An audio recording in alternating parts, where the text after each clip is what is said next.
Ya, assalamualaikum warahmatullahi wabarakatuh. Saya Adoy, ya. Mau sharing aja berbagi pengalaman.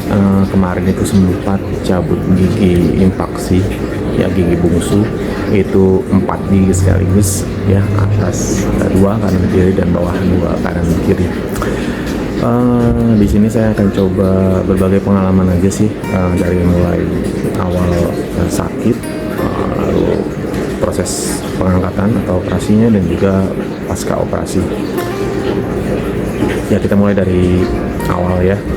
Ya, jadi di sini yang mau saya berbagi pengalaman adalah kalau cabut gigi impaksi itu, gigi bungsu impaksi itu apakah diklaim atau di cover BPJS? Jawabannya iya. Ya, jadi kemarin itu saya prosesnya itu cabut 4 gigi impaksi itu nggak keluar uang sama sekali, jadi benar-benar murni di cover oleh BPJS, ya. Kita cuma modal waktu, juga modal kesabaran aja. 2 itu penting banget sih kalau kita mau melakukan proses operasi gigi impaksi itu pakai BPJS. Oke, jadi alurnya pertama itu ketika saya sakit gigi itu kan tanggal 16 Mei ya, 16 Mei 2025. Awal sih memang saya nggak dapat mau berobat ke fase 1, itu saya nggak dapat karena susah ya. Kalau gigi itu slotnya sedikit ya, di tempat saya itu di fase 1 itu cuma 20 orang per hari, dan itu pun harus adu cepat dari subuh untuk pendaftarannya. Nah, karena saya tidak sempat, akhirnya saya berobatlah ke klinik biasa ya, klinik swasta. Saya berobat ke sana, saya dicek sakit gigi karena apa, tapi belum ketahuan itu karena gigi bungsu. Akhirnya saya dikasih obat lengkap, antibiotik, anti radang, dan juga anti nyeri, dan juga rujukan untuk foto panoramik. Foto panoramik itu dilihat ketika 3 hari saya minum obat itu tidak ada perkembangan sama sekali, baru disuruh foto. Oke, karena setelah 3 hari saya minum obat dari dokter tidak ada perubahan, maka dari itu saya putuskan untuk saya foto panoramik. Foto panoramik saya ke rumah sakit Sari Asih, ya, Sari Asih Ciledug, karena itu yang terdekat dari rumah saya. Di sana saya foto ya kurang lebih 200 ribuan lah ya, 245 ribu lah, karena saya itu belum pernah berobat di Sari Asih. Oke, dapat hasilnya seperti ini ya. Giginya ternyata itu bukan karena bolong, bukan karena lubang satu giginya, itu karena ada gigi impaksi ya, gigi bungsu yang posisinya itu tiduran ya, giginya terbahan kanan dan kiri, bawah dan juga atas juga miring karena tidak dapat tempat. Akhirnya karena sudah foto, keesokan harinya saya buru-buru ya daftar di Vaskes 1 untuk bisa mendapatkan rujukan ke spesialis bedah mulut. Oke, pagi-pagi saya sudah daftar ya, kurang lebih jam 6 pagi. Saya daftar ke Vaskes 1, lalu dicek di sana dengan dokter gigi Wahyuni ya, di Vaskes 1 di Puskesmas. Lalu benar dibacalah hasil ronsen panoramiknya bahwa memang ini harus dilakukan pengangkatan ya, operasi. Kalau enggak ini akan terus sakit ya. Sakitnya itu benar-benar sakit luar biasa ya, kalau itu sampai pusing terus setiap hari, nyeri sekali. Mungkin teman-teman juga yang merasakan juga paham ya sakitnya seperti apa. Oke, habis itu saya diberikan rujukan. Dikarenakan rumah saya itu dekat dengan daerah Ciledug, saya tadinya berharap dapatnya di daerah Ciledug ya, biar nggak terlalu jauh gitu. Tapi ternyata rumah sakit di Ciledug itu, baik Sari Asih, Bakti Asih ataupun Hermina Ciledug, itu antriannya panjang sekali untuk dokter spesialis bedah mulutnya. Itu kalau saya daftar di sana kemungkinan 3 bulanan baru dapat antriannya gitu kan. Akhirnya pilihan saya cuma dua waktu itu, RSUD Tangerang atau Hermina Ciputat. Gak apa-apa, saya pilih yang agak lebih jauh ke Ciputat, dan di sana saya dapat slot harus menunggu 1 bulan. 1 bulan. Jadi selama 1 bulan menunggu itu, ya saya minum obat setiap hari untuk meredakan nyeri setiap hari, dari mulai sehari 3 kali sampai mendekati hari H ke rumah sakit itu sehari sekali minum obat. Tapi tetap setiap hari pasti minum obat nyeri. Tanggal 23 Juni, 1 bulan kemudian, akhirnya saya datang ke rumah sakit Hermina Ciputat. Di sana saya daftar ya, registrasi seperti biasa karena saya pasien baru. Registrasi, lalu menunjukkan pendaftaran booking yang dari mobil JKN. Lalu daftar registrasi seperti biasa, ikuti alur. Saya bertemulah dengan dokter spesialis bedah mulut waktu itu, Dokter Rahmi namanya ya. Bersama beliau saya juga dijelaskan ya memang ini yang harus dicabut. Tadinya saya pikir saya bisa dicabut cuma satu, karena yang sakit itu cuma kiri bawah yang sakit. Tapi ternyata menurut beliau ini harus bius total, dan juga harus dicabut 4-4-nya. Di situ ya udah, mau tidak mau, karena daripada sakit terus-terusan dengan segala macam resiko yang dijelaskan, ya saya ikutin. Oke, terus dijelasin kan kalau bius total itu sebenarnya yang agak riskan atau beresiko itu di biusnya ya, bukan di bagian operasinya sebenarnya. Keadaan itu harus benar-benar sehat ya, tidak ada riwayat penyakit bawaan dan sebagainya.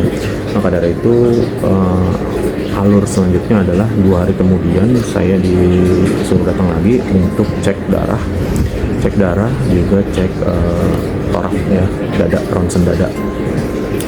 Oke, 2 hari kemudian saya datang, tanggal 26 itu saya cek darah. Hasilnya hari itu juga muncul, alhamdulillah baik. Hasil darahnya baik, juga hasil ronsen dadanya juga baik. Lalu saya disuruh datang lagi 3 hari kemudian. Oke, 3 hari kemudian untuk dicek jantung. Ya, saya datang lagi di tanggal 30 Juni ya, di tanggal 30 Juni itu saya datang untuk cek jantung, rekam jantung, dan juga bertemu dengan dokter anestesi untuk nanti bius total.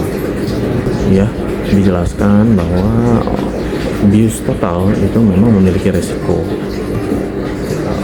Ya memang tidak sepenuhnya aman, apapun itu tindakan pasti ada resikonya ya teman-teman. Jadi resikonya ya 5% itu kalau tubuh tidak kuat ya bisa, ya ada hal yang tidak diinginkan lah. 95%-nya berhasil, 5%-nya kemungkinan terburuk. Ya di situ dijelaskan khususnya untuk yang perokok ya, saya perokok soalnya, itu dikhawatirkan nanti paru-parunya tidak kuat dengan obat bius. Itu aja sih sebenarnya yang dikhawatirkan. Kalau sisanya yang lain dari darah, dari ronsen dada dan rekam jantung, saya alhamdulillah baik. Oke, di dokter anestesi itu saya diberikan beberapa kemungkinan ya, kemungkinan terburuk lah yang memang sudah harus siap dihadapi. Dan juga saya diwajibkan untuk puasa. Kalau bius total itu saya puasa makan itu 8 jam sebelum operasi, dan juga 4 jam sebelum operasi itu tidak boleh minum ya. Oke, di hari berikutnya yaitu hari pencabutannya di tanggal 1 Juli itu saya sudah puasa dari jam 6 pagi ya, saya tidak makan. Terakhir saya itu subuh itu makan roti aja sih, tapi masih tetap minum sampai jam 10 karena operasi saya jam 2 siang. Ya udah, perjalanan pagi menuju rumah sakit, registrasi seperti biasa karena rawat inap ya, harus buka kamar dulu. Saya registrasi dari jam 8 sudah sampai di rumah sakit bisa masuk kamar itu pukul 11 ya, karena antriannya cukup panjang. Oke, jam 11 saya masuk ke ruangan, saya ditemani oleh ibu saya, berdua aja. Lalu ya di situ kita menunggu sampai dengan pukul 2 ya. Jam 1 ternyata jam 1 saya sudah disuruh masuk ke ruang observasi ya. Saya dipasang infus di situ, lalu orang tua saya menunggu di luar. Saya sudah masuk ke ruangan operasi. Jam 2 saya langsung dibawa bertemu dengan dokter Made, dokter anestesi, dan di sana ya seperti biasa lah, saya udah pakai baju operasi lah ya, dan juga disuruh tiduran. Dokter Made mengajak ngobrol lah, kayak mengalihkan perhatian gitu lah, basa-basi, tanya ini itu. Sementara asistennya mulai memasukkan obat biusnya di tangan kiri saya, di infus. Ya saya lihat sih ada tiga atau 4 suntikan gitu ya. Lalu saya mulai tidak sadar itu di suntikan kedua. Dokter Made bilang kalau ngantuk udah meremin aja, jangan dilawan. Nah disitu saya nggak sadar. Itu jam 2 siang. Saya baru sadar itu pukul 6:30 maghrib. Saya bangun sudah di ruang observasi dengan gigi yang sudah dicabut, mulut udah menggigit kasa gitu kan, berdarah gitu. Ya kalau ditanya rasanya gimana operasi gigi bungsu bius total, ya nggak tahu rasanya, nggak ada rasanya sama sekali. Karena kita kayak tidur aja sih. Saya kebetulan tuh kayak tidur aja dan bangun sudah selesai. Cuma yang jadi masalah adalah setelah operasinya itu rasanya, setelah bius itu berakhir. 1 jam setelah anestesinya itu atau biusnya itu hilang, itu baru mulai terasa. Yang saya rasakan di hidung saya sakit sebelah kanan, lubang kanan, karena itu ternyata sempat dimasukin selang nafas ya, dimasukin selang nafas bantu ventilator gitulah sampai ke dada gitu. Jadi hidung saya sempat berdarah yang sebelah kanan. Lalu di sini mulut saya ini sobek. Saya tidak tahu karena mulut saya lumayan kecil, jadi mungkin agak menyulitkan dokter untuk operasi. Sehingga setelah selesai itu saya rasakan di sini saya sobek, dan di dalam itu ada sekitar 6 jahitan ya. Pipi saya di dalam itu dijahit, gusi dijahit, bawah ini dua, atas satu, dan pipi tuh, sekitar 6 sampai 7 lah jahitan. 1 jam setelah operasi itu baru terasa lumayan nyeri, lumayan sakit. Jadi yang sakit itu hidung, tenggorokan tuh kayak radang gitu, sakit karena dimasukin alat selang gitu. Selebihnya sih cuma nyeri-nyeri biasa aja sih, nyeri-nyeri yang masih bisa ditahan. Dan juga memang kita juga dapat obat kan ya. Saya kebetulan selama di sana dirawat 1 malam itu memang tidak dikasih obat minum, cuma dikasih obat melalui infus ya, antibiotik, anti radang, anti nyeri, vitamin. Itu disuntikin semua lewat infusan. Setelah operasi itu saya hanya dikasih susu hangat, susu putih 1 gelas. Saya minum itu susu, lalu saya istirahat malam. Pagi subuh saya dikasih sarapan bubur sumsum karena memang posisinya tidak bisa makan ya, benar-benar nyeri. Jadi disarankan sama dokter itu makan makanan lembut dulu sampai 3 hari, dan juga dihindari makanan yang hangat, panas, yang dingin. Jadi benar-benar suhu normal aja. Di situ saya ikutin dokter, saran-saran dari dokter bahwa tidak boleh makan yang hangat, tidak boleh makan dingin, yang normal aja, tidak boleh yang keras-keras, bertekstur. Boleh makan nasi, tapi nasinya yang lembut. Nah, habis itu saya pulang, siang itu saya pulang keesokan harinya. Jadi cuma 1 hari 1 malam ya, besoknya pulang sampai rumah ya itu saya buat bubur sumsum lagi untuk makannya. di hari pertama pas ke operasi itu sempat bengkak di sebelah kanan, yang sempat pipi saya dijahit itu sempat bengkak sedikit. Itu bengkaknya sampai 3 hari. Hari keempat udah hilang sih. Itu aja sih, nggak terlalu besar juga, bengkaknya sedikit doang. Itu hari ketiga saya sudah mulai makan nasi, bukan pecel lele malah yang nggak berkuah. Cuma memang agak nyeri, cuma saya paksain aja karena udah bosen lah ya makan yang bubur-bubur gitu. Ya udah, sampai dengan saat ini saya rekam video ini, saya masih ada jahitan di sini. Nah, jadi 2 hari lagi saya harus datang, itu tepatnya 14 hari setelah operasi itu saya harus cabut jahitan semua. Ya, pengalaman saya sih itu aja sih ya. Kalau dibilang takut nggak? Takut. Saya takut, jujur takut untuk menghadapi bios total itu. Kalau untuk operasinya sih tidak masalah. Dan pasca operasi ya seperti itulah rasanya. Wajar dibanding rasa sakit ketika kita tahan gitu. Itu gigi di dalam itu sakitnya luar biasa. Kalau sekarang sakitnya itu lebih ke ya sakit luka ya. Pahamlah sakit luka seperti apa. Tadi bukan sakit di saraf, cuma sakitnya lukanya itu masih agak merah sampai sekarang di dalam ini. Ini sudah hari ke 11 pasca operasi, saya masih merasakan sakit. Sesekali masih ngilu, pipi kanan saya masih kebas rasanya karena beberapa saraf saya ada yang rusak katanya.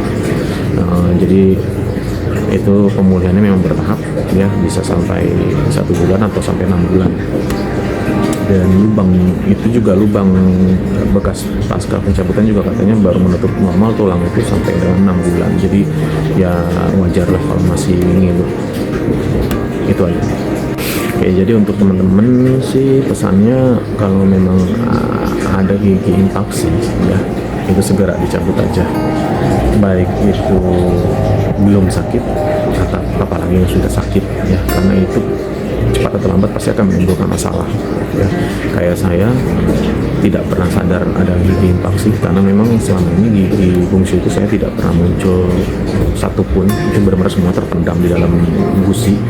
Di usia saya sekarang yang 39 tahun baru ngerasain langsung sakitnya luar biasa. Jadi buat teman-teman yang saat ini sedang merasakan sakit ataupun masih mempertimbangkan, masih takut, ayo gak usah takut. Semua itu pasti ada jalan keluarnya, harus dihadapin ya. Dan semua yang saya lakukan itu benar-benar tidak bayar, gratis ya, di cover BPJS. Saya hanya mengeluarkan uang untuk foto panoramik karena memang waktu itu fotonya di luar ya, di luar BPJS. Itu saya foto sendiri. Itu saya keluar uang 200.000, dan juga untuk transport ke rumah sakit pulang pergi naik Grab car itu habis 200.000. Jadi kurang lebih saya hanya habis 400.000. Sedangkan waktu sakit itu saya menunggu 1 bulan itu saya sudah habis 1 juta untuk berobat bolak-balik, hanya untuk menghilangkan rasa sakitnya saja, dan juga menebus obat yang bahkan obat-obat yang standar seperti Mevinal ataupun Kataflam itu udah nggak ngefek. Saya harus beli itu obat Arcoxia namanya, itu obat yang resep dokter, obat yang cukup keras. 1 butirnya itu harganya 25.000, jadi 1 strip sekitar 250.000. Itu kalau saya tahan-tahan justru malah menghabiskan banyak uang untuk membeli obat. Jadi kalau untuk teman-teman, ayo nggak usah takut, datang ke dokter gigi ya, modal sabar dan juga modal capek, pakai BPJS pasti di cover kok ya. Sekian sharing pengalaman dari saya.